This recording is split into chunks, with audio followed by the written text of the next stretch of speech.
અયોધ્યામાં 22મીએ થનાર પ્રાણ પ્રતિષ્ઠા મહોત્સવ નિમિત્તે આમોદમાં 77 મંદિરો તેમજ 2 પ્રતિમાઓની સ્વચ્છતા કરાશે।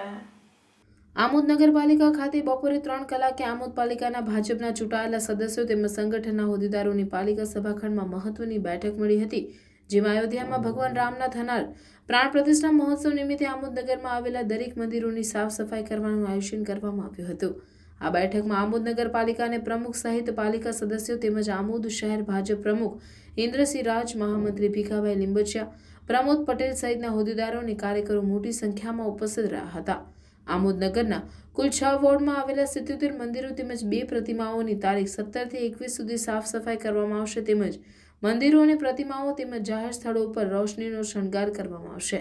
જે બાબતે આમોદ પાલિકાના ભાજપના ચૂંટાયેલા સદસ્યો તેમજ ભાજપના હોદ્દેદારો અને કાર્યકરો દ્વારા આયોજન કરવામાં આવ્યું છે, તેમાં આમોદ શહેર ભાજપના મહામંત્રી ભીખાભાઈ લીંબચિયાએ જણાવ્યું હતું। રોજ આમોદ નગરપાલિકાની અંદર ચૂંટાયેલા સદસ્યશ્રીઓ અને સંગઠનના સાથે મળીને ભગવાન શ્રી રામજીનું 22મી તારીખે પ્રાણ પ્રતિષ્ઠા મહોત્સવના અનુસંધાનમાં આમોદ નગરની અંદર નાના મોટા મંદિરો 77 મંદિરો જે નાના મોટા છે એની સાફ સફાઈનો અભિયાન માટે આવતીકાલથી આમોદ નગરના ચૂંટાયેલા પ્રતિનિધિ સંગઠનના મોરચાના અને તમામ લોકો કાલથી મંદિરની સાફ સફાઈમાં જોડાશે ને વિવિધ વિસ્તારના લોકો જે ટ્રસ્ટી છે તેમને પણ મળીને મંદિરની સાફ સફાઈ, શણગાર અને દીવડા પટકાવવાનું પણ કહેવામાં આવશે। અસ્તુ ભારત માતા કી જય।